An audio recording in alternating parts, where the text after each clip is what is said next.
Now on Talking Solutions, want to welcome Chris Palladino with the Las Vegas Natural History Museum. I am. I'm also the director of the Las Vegas Science and Technology Festival. And that's what today's show is all about. Chris, I'm looking through pages and pages of what you've got going on during this 9-day event that's already underway. We have 35 events happening in 9 days. During those 35 events, we're hoping to see anywhere between 45 to 50,000 people. Have you been involved with it from the start? Not from the start. This is my second year. Last year, I just helped with the marketing. This is my first year as director. It's really grown quite large and is going to continue to grow. I cannot believe all of the things. One of the things that I think is the most exciting part of the Las Vegas Science and Technology Festival, or like they call it, Sci-Fest for short, is dozens and dozens of events that are going to happen over 9 days, free. Free to the public. A couple things that you have to pay for parking. Other than that, our sponsors and partners have covered that for those 50,000 people. Our goal for the Science Festival is to make STEM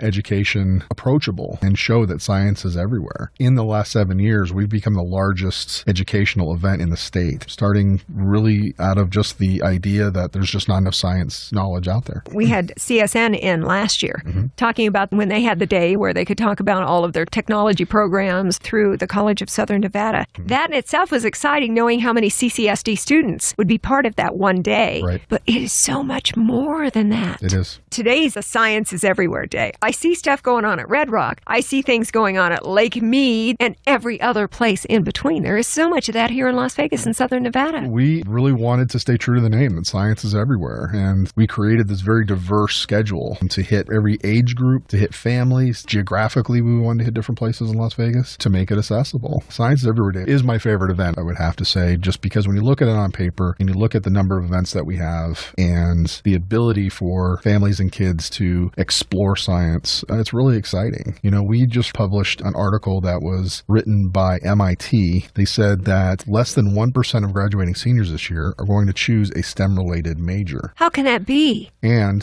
less than 1% of that, 0.07, are women. It's just not enough. It's not enough for what's going on in the world and how fast technology is growing, and we need a more robust base in science. And our community right now is 49th in the country in science education. So this is an important piece of the community. I think you can help kick that number up to a better, more acceptable number. We're working on it. Chris Palladino is with us from the Las Vegas Natural History Museum. Also, you are involved in this big event that's underneath us and happening right now, the Las Vegas Science and Technology Festival. I agree with you. There aren't enough people going into STEM fields. Of course, STEM, we should all know by now, science, technology, engineering, and math. Some people throw an A in there and make it STEAM, and they add the arts. But STEM is where the good jobs are now and in the future. I agree. One of our groups, they weren't able to partner with us this year, but they provide training in computer science that they pretty much guarantee that once they're done after these 18 weeks of training, these kids without college degrees can walk into a $50,000 job. There's not a whole lot of jobs out there like that, and we just see a lot more of that happening. Problem is we just don't have the education base to support it. It's funny, when we were talking last year about College of Southern Nevada and the tech programs that they have, they get these students into these programs and they can barely get them through to the end of the program because people are trying to come around and hire them while they're still in the midst of it. Absolutely. That's how in demand these jobs and these people are. Yeah, CSN did a great job of moving their science fair into our time frame so they can partner with us. They bring 2,000 to 3,000 kids in for their science fair. Just showing them the possibilities of what they can do is really, really interesting, because a lot of people don't know that CSN has those programs available. And, you know, when these kids who are getting to a point where they have to make that choice in life, you just really see their eyes light up and see that, wow, I can do something other than work retail, or thought I'd have to be a barista or something like that. That there are some very, very good jobs available in majors that they didn't even consider before. Chris, we've also talked about the fact, as you mentioned previously, that the amount of girls going into these areas of study is so much lower than it should be. We talk with other groups like Girls in Tech, the Girl Scouts of Southern Nevada, and they're always trying to promote, this is such a smart thing for girls to get involved with. Yeah. And we've also discussed that somewhere in the maturing process of girls in their early teens or or their preteen years, something gets in their head where they don't think science is cool. Science is about the coolest thing going. Yeah, I really wish it didn't need to be a conversation, but it does. And we hear everything. Elon Musk just did a TED Talk about it. There's just a lot going on, and I don't know where the disconnect is either. I just really know that we're going to focus on it. Next year, we're going to do an entire month. We're going to roll the Science Festival out to be a year-long event instead of just 9 days. We'll still have the 9 days, but we're going to do something every month. And one of our months is going to be focused on women in STEM. It just needs to grow. This community and our community,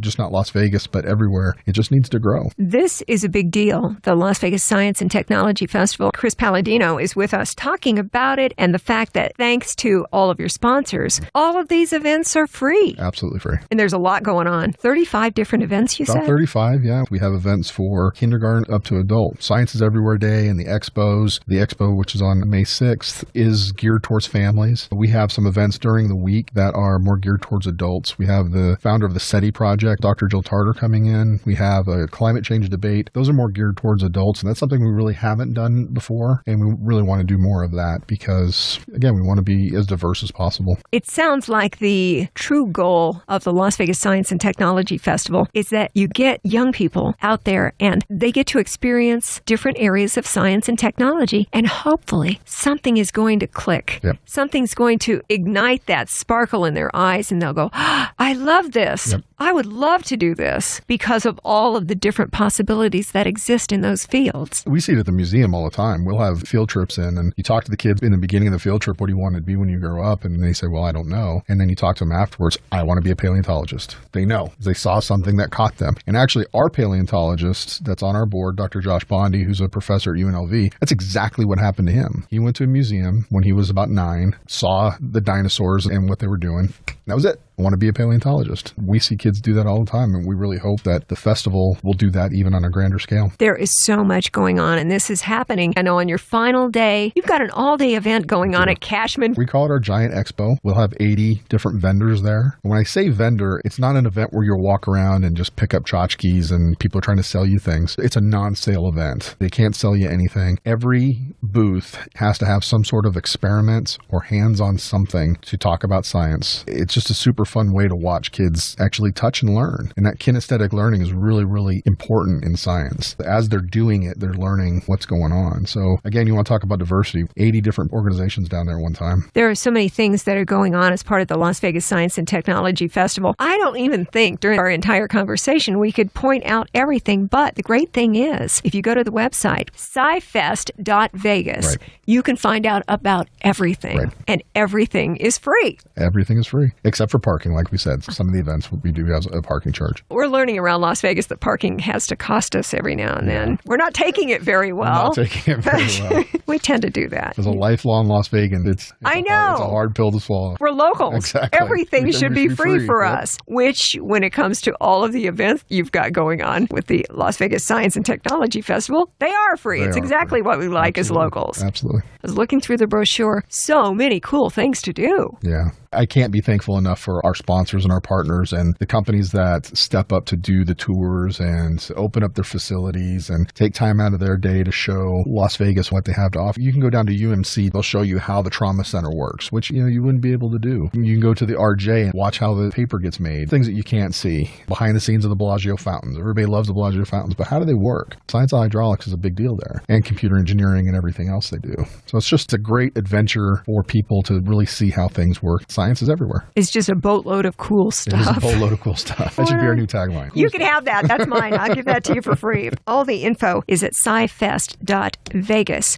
Did you start planning for this the day after last year's festival ended? Pretty much. There's a lot of moving parts, not just from our 10, 12 sponsors that we have, but if you look at the number of organizations that are involved, there's about 150. And to get everybody on the same page and get everybody understanding what's going on. And yeah, this is our 7th year, and some of them have been doing it for 7 years. It's all changed up a little bit. So there's a lot of processing and a lot of organization to do. It's amazing. The events are all over town. I think about every library I know of is booked with something going on with this festival. Pretty much. And we have a great committee. I don't do this by myself, but there's about 25 people on my committee, people from CCSD and Desert Research Institute, and some people that are just in the community that help plan this thing. So it's a true team effort, and it's a big endeavor. One thing that I find super interesting, you were talking a few moments ago about how there's going to be a discussion coming up Wednesday, I believe, at the Windmill Library that evening, and it's talking about global warming, right? Having both sides of the issue debate. But with all the advanced planning that you had to do to make this happen, there is no way you could have foreseen this huge global outpouring of people going on marches. This is the most amazing coincidence. Yeah, the March for Science was something that we heard rumors about. We did participate in this last one here, which was a great turnout, and it really was an interesting event to see happen, to watch it form. The timely part actually was we didn't foresee the rollback of the EPA happening. We had actually planned the debate as something that a lot of people are interested in, and then 2 weeks later, after we had booked our guests, there was a rollback from the government on the EPA. So it makes it a very timely topic. And the gentlemen that we have coming in, Michael Shermer and James Taylor, not the singer James Taylor, a different James Taylor, are very knowledgeable, nationally known. It's going to be a good debate, and we're going to allow the audience to ask questions as well. So it's not just these guys up there talking. Everybody will be given question cards, so we'll be reading their questions as well. It's incredibly timely. So timely and important. Yes, people are interested in this topic, obviously, and I've got to predict that you're going to have a great turnout. And we were so excited about the topic that we got Dr. Michael Shermer and James Taylor separately. Right. We're not going to put them together until they're right in front of Absolutely. you, but got them on the phone. Dr. Shermer, you are coming to Las Vegas. Absolutely. I'm doing this big debate on global warming, hoax, doomsday, or what? That's a huge subject. And, people say, global warming, I'm a skeptic, or I'm a believer. But of what? What are you skeptical of? What do you believe? What aspect of it? That it's getting warmer, or that humans are the cause, or that it's going to be catastrophic? You have to spell these things out carefully. So I'm doing this debate at the Windmill Library, May 3rd at 6:30, and we're going to rock it. Me and James Taylor, not the singer, but the climate skeptic. He and I are going to go at it and just hash through all the different aspects of what you can be skeptical about or not skeptical about and see what we can come up with. Knowing what just happened last weekend, people all around the globe talking about this exact issue. Yeah, that's right. I did the March for Science LA because this is where I'm from, and we had like 25,000 people down there. It was a rockin' good time, and mostly it was pretty positive. I was worried about politics taking over the march, which I'm not in favor of. We should just be pro-science, not pro-conservative or pro-democrat or liberal or whatever. Science is for everyone. It matters to everyone. And so my pitch to politicians is if you want to make America great, science is what makes America great. It's what drives our economy, our technology, what fuels our medicine, and all this. Science is where it's at. We live in the age of science, so now's the time to continue pushing forward, not cutting back on that. That's our message, I think, to everyone. Science is cool. You're absolutely right. Dr. Michael Shermer is on the line with us. We're talking about the Las Vegas Science and Technology Festival. 9 days of events, all of them free, and I know you are going to be the centerpiece of the event that's happening at the Windmill Library Wednesday, May 3rd, talking about global warming. It'll be you talking about your side and diverse views on the subject from James Taylor. The debate is a good way to hash out issues. It's not like I'm going to change his mind or he's going to change my mind. It's a little bit like how politicians go for the undecided voter. People out there watching the debate thinking, what's the deal with sunspot activity? Does that affect global warming? And I'll knock that down. What about this other thing? And it allows us to kind of go through the talking points and the things that matter and things that don't matter in the debate. And then people can choose for themselves. They can decide, I don't believe this or I do believe that. And that's the whole point of free speech and free press and open dialogue and debate. And one of the things that's fueled science for centuries is that it's committed to the principle of open peer dialogue and debate. You can't just make assertions and get away with it. You have to actually prove your case. And if you don't, then your fellow scientists and skeptics are going to just not believe you. They're just going to knock it down. That's how we make progress. The event that's coming up on Wednesday, May 3rd at the Windmill Library, it's all about global warming and different views, and it's going to be quite informative. Yep. My position is there's 5 different aspects of it. Is the Earth getting warmer? If it is, what's the cause? If the cause is humans and it's getting warmer, then how much warmer is it going to get? 0.3, 0.4. What are the consequences of it getting warmer? And the further out we go here, the more room there is for debate and skepticism, because we just don't know in a century from now what the consequences will be. There'll be winners and there'll be losers. So it depends what you're measuring, and then finally, what should we do about it? Here, I may be on the same side as James Taylor. I'm not in favor of huge, big government Manhattan Project-size interventions into the marketplace to solve it. I'm more in favor of better science and technology and let markets figure these things out. I mean, there's big money to be made in green technology. I call it the Elon Musk model. We've had electric cars since the 1910s. There was many electric taxi cars in New York City in 1910 as there were gas-powered cars. Imagine where we'd be if we had a century of development on batteries that, Musk has done. And now everybody is scrambling to catch up with Tesla because Tesla's the coolest car. I have to say I drive one. But they really are a cool car and people want them. And so now Ford, GM, BMW, Porsche, Mercedes, they're all coming out with electric cars that are cool, fast, and go a long ways.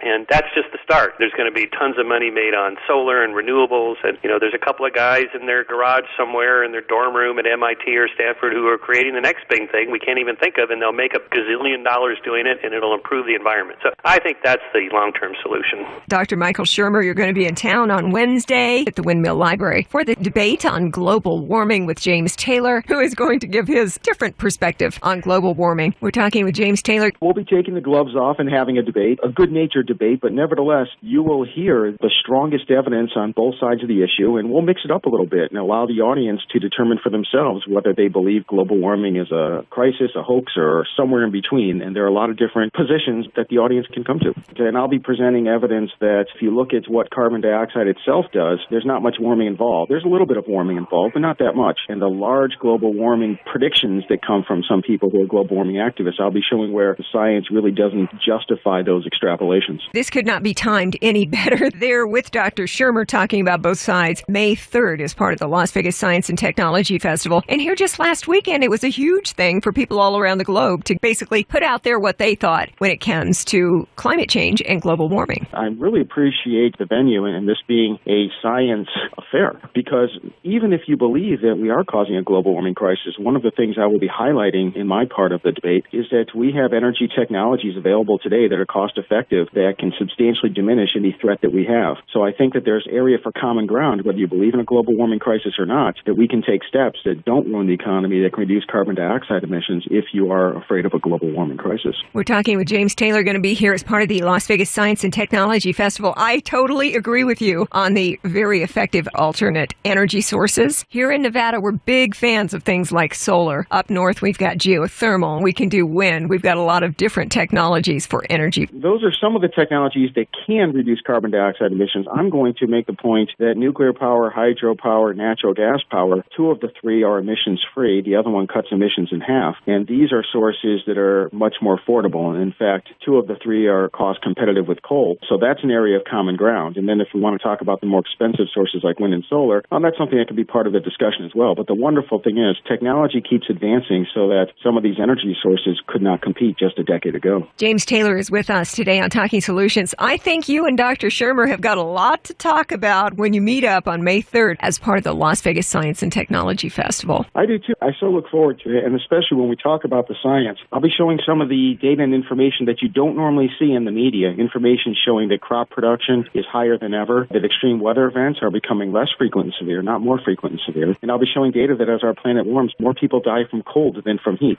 So there's going to be a lot that we'll be talking about, and we'll be presenting some good data to back it up. Sounds interesting. I'm looking forward to it. May 3rd, 6:30 p.m., Windmill Library. I love Las Vegas, and I always appreciate a live audience and spirited discussion and debate. James Taylor in Washington, D.C., Dr. Michael Shermer in Los Angeles, right, I believe. But they will be together here on stage come Wednesday. May 3rd. It's going to be interesting. A lot of exciting things going on. Yep. It's 9 days of amazing events, all free events thanks to the help of local sponsors. Continuing our discussion on the Las Vegas Science and Technology Festival. Now into the studio. Welcome, Kevin Garrity from NV Energy, one of the sponsors. The amazing thing that Chris Palladino told us is that all of these events are free of charge because of sponsor help. Yeah, we're really glad to do it. We've been involved with the Science Fair and the museum for several years. Personally, I've been involved with the Science Festival. This is my second year being part of the planning committee. And as an engineer, somebody in STEM, somebody a father of STEM students, it's just great to bring this. And Las Vegas is a small enough of a community to really get everybody together, lever all their experiences, and make what is really an outstanding event. I don't know, probably people that haven't yet attended it or been part of it just recognize how truly special it is. Sci-Fest.Vegas, that's the website where you can find out about all the events. There is something for everybody at the Science Festival. If you're a nerd and you love the nerd things, it's fantastic. But, as our town's known for food and drinks, there's also the science of food and drinks as you go through this. Anybody that's interested in learning just a little bit about the science of anything around our town can really find something in one of those events. It really can. And it's all free of charge. All free. We've got the brochures, which are several pages long because there's so much going on. There still are several several days of events left as part of the Las Vegas Science and Technology Festival. It doesn't wrap up until Saturday with that all-day event at Cashman Center. That's correct. It's exciting to see that much activity, that much energy just in one spot. As a father of four and being around them their whole lives and growing up in education, there's just so much energy when you get into a space like that at Cashman with all the young children just so excited to learn. I mean, it's really impressive. Chris was telling us a while ago about the different exhibitors inside Cashman Center for this all-day event coming up next Saturday. They're not going to just be static displays. It's not going to be just pick up some information or talk to somebody about a topic. It's going to be something where kids and adults and families can participate in things. That's exactly right. Whether it's robots, whether it'll be some renewable energy forms, whether it be an electric car, there's something there for everybody. It's growing every year. It's well worth the time. And if you don't have kids, I would tell you, it's worth that trip just to go down. Everybody feels young again when you're around young kids as they're exploring their environment. It's really great. And we're so interested in seeing more kids get involved in STEM activities. We need those numbers locally to go up for so many reasons. Thankfully, our economy is recovering, and this is an interesting recovery. A lot of e-commerce, a lot of technical companies are coming to Southern Nevada, Northern Nevada. It's quietly happening, and almost every one of those organizations hire a ton of technical folks. And by STEM, it doesn't necessarily mean you become an engineer or a physicist. You can be a technician. It could be in the medical fields. All those things are going to be needed in our community to grow beyond just what the economy we have today. It's a pretty exciting time to be in Nevada right now. I mean, there's a lot of great things happening for us, and getting STEM stronger in our community is a big part of it. I think STEM is fascinating. Anybody, male, female, STEM for their future. Those are great paying jobs with a lot of opportunity. I just saw this last night. I was reading an article, and right now,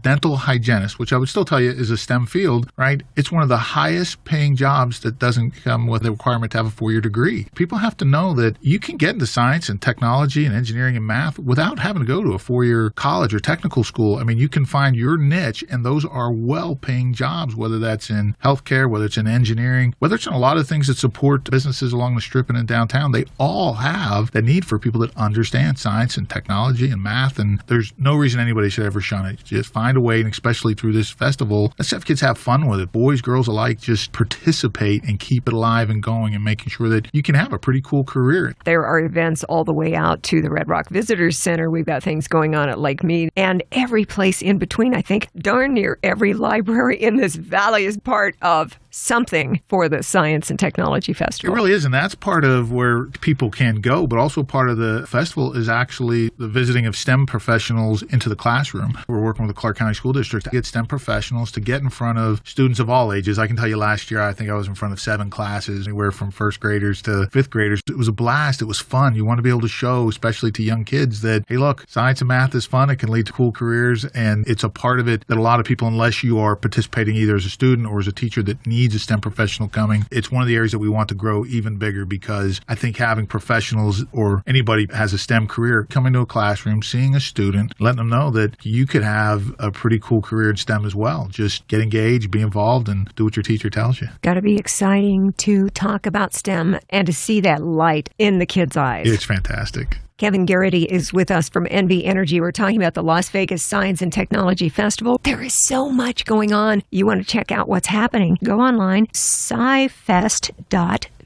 How, Kevin, does NV Energy end up getting involved in something like this? We have the NV Energy Foundation, which is a charitable foundation. We've donated, I think each of the last 2 years, $20,000 to the Science Festival. I'm on the board for the museum and the planning committee here. And then so many of our employees dedicate so much of their volunteerism, whether it's events hosted at NV Energy. Many of our employees actually get out into the classroom, which is probably the biggest volunteer effort that we have, is actually getting our STEM professionals out into the classrooms. And for us, it's an investment. Our business is highly technical. It's getting more and more technical. The customers, the people that we see that want to come to Southern Nevada, they need a technical workforce. We feel like we're paying it forward in making sure that not only do we nurture what's here, but we have to grow STEM in Las Vegas and throughout Nevada. For us to be able to fill the jobs that are there, and increasingly so. Yes, very much so. That demand for people, and especially in this town, there's an interesting crossover of artists. You hear a lot of people talk about STEAM versus STEM. I'll see it firsthand if you go to like Cimarron Memorial, and they have one of the greatest robotics teams in our country there at the school. And you'll see that blending of pure technical folks with artists as they're designing these robots. I got to tell you, it's very, very cool.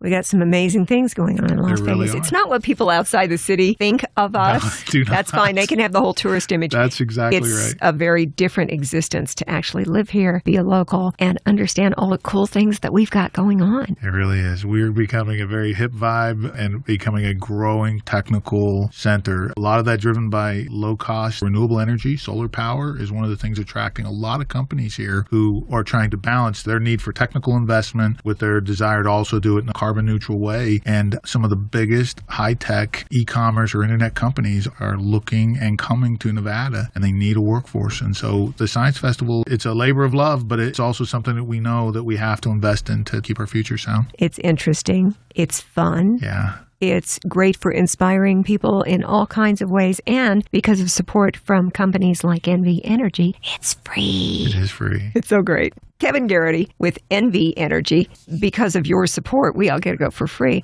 Nancy Ringman, Western Exterminator Company, is helping put on the Las Vegas Science and Technology Festival that's on through next Saturday, May 6th. How did you get involved? We started our partnership with the Las Vegas Natural History Museum about 14 years ago. Marilyn Gillespie from the museum reached out to us to see if we might be interested in sponsoring a traveling exhibit of robotic insects. And we found that we had a lot in common. We have the whole natural history thing. Insects are certainly part of that realm. And we continued to create a partnership with the museum, and then we sponsored CSI Crime Scene Insects, which was a great exhibit at the museum a number of years back that allowed children and adults to determine what happened at a crime scene based on the insect activity, and it showed them what various opportunities there are for crime scene investigators to use entomology as one of their tools. And of course, CSI Las Vegas was a big hit at the time, and the people involved in the TV show were also the ones that were putting together this traveling exhibit that went actually all around the country. We're a community-based company, so we want to support things that support the community, and the Natural History Museum has been at the forefront of doing that sort of thing. So we're very proud to be a partner with the museum and with the Las Vegas and Clark County community. Nancy, have you seen the brochures that have been produced with all of these events for the Science and Technology Festival? Not only have I seen those brochures, but our technicians deliver them to all of the schools throughout Clark County so that they can be sent home for all the students and their families to be able to find out exactly what and where the events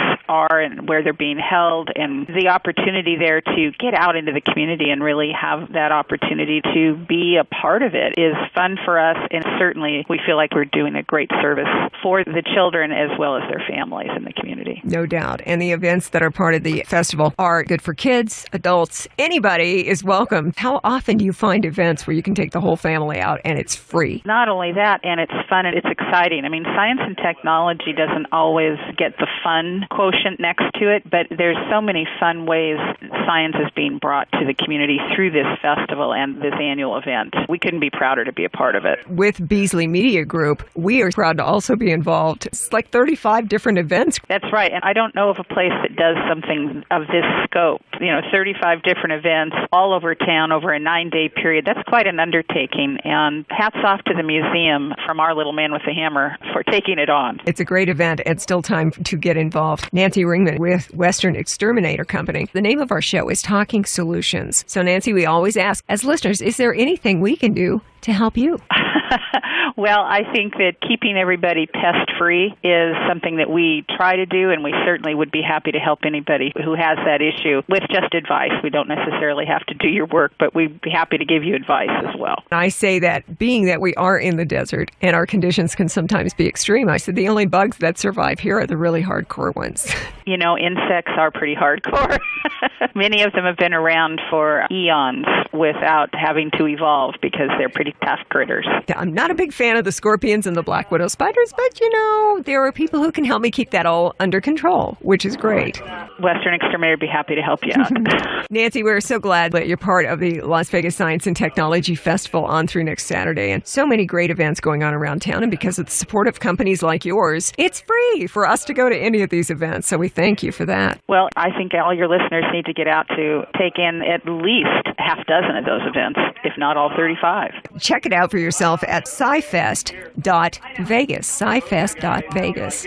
Once again, thank you for helping bring this to us free of charge. Las Vegas Science and Technology Festival. It's Nancy Ringman with Western Exterminator Company. Thanks so much for joining us today on Talking Solutions. Terry, thank you so much for taking the time to promote this terrific event. Chris, we always ask, as part of Talking Solutions, what can we do to help you? Just attend. That's our biggest thing. We get a lot of help from people like Cox, the RJ, Wells Fargo, and all these people that support and on Sci-Fest.Vegas, you'll be able to see all the supporters. The more locals that we have attend opens us up to a lot more grant money. So if we could move that 50,000 to 100,000, say, it would open us up to a lot more funding, and we can make the festival even bigger. Share your experience on social media and just continue to support it. Sci-Fest.Vegas. Links and all the information also on our Talking Solutions Facebook page, along with the podcast of our discussion today. Fantastic. Chris Palladino, you are with the Las Vegas Natural History Museum, but you have an even bigger role with the Las Vegas Science and Technology Festival. Right. Thank you so much for coming to join us today on Talking Solutions. Thank you. It was an honor. Talking Solutions is a production of the Community Relations Department here at Beasley Media Group Las Vegas. Get more information on today's topic on our Talking Solutions page on Facebook, where you will also find links and a podcast of today's show. Thanks for listening, and have a great week.